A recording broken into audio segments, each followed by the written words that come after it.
Halina't pag-usapan natin 'tong mga idol.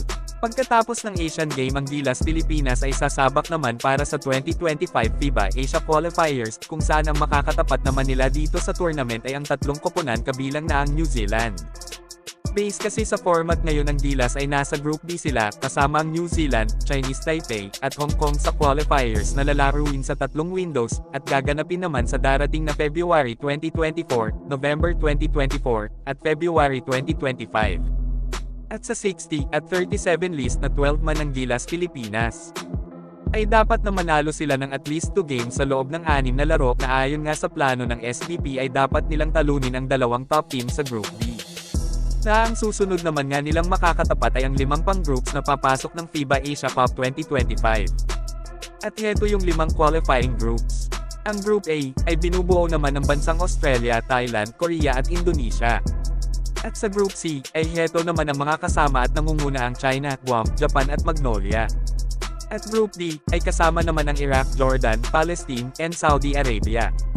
Habang sa Group E ay nariyan naman ang bansang Iran, Kazakhstan, India, and Qatar. At ang huling Group F ay binubuo naman ng bansang Bahrain, Syria, Lebanon, and United Arab Emirates.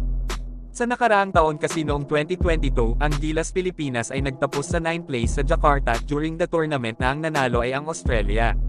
At dumalo din sa nasabing ceremony sa Doha, Qatar ang dating player ng Gilas na si Gabe Norwood at kasama ang dating legend na si Hamd Haddadi. Samantala mga idol, itong si Draymond Green at Chris Paul ay may workout footage na inilabas matapos ang kanilang practice.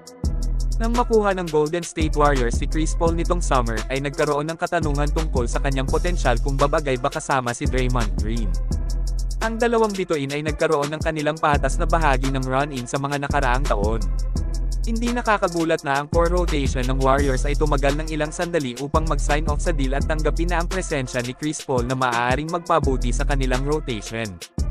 Gayunpaman, dahil sumali si Paul sa Golden State, ang bawat pangunahing miyembro ng roster ay nagsalita tungkol sa kanyang kasab-ikan sa pakikipagtulungan sa kanya, kabilang na si Green.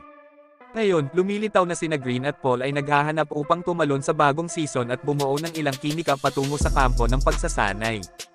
Na kung saan ilan sa mga fans ay bumili pa ng tiket ng Warriors noong September 18 para lang mapanood ang dalawang All-Star ng Warriors na kung paano mag-gel ang dalawa sa paparating na season, at lumabas nga sa social media ang isang clip ng star duo na ito.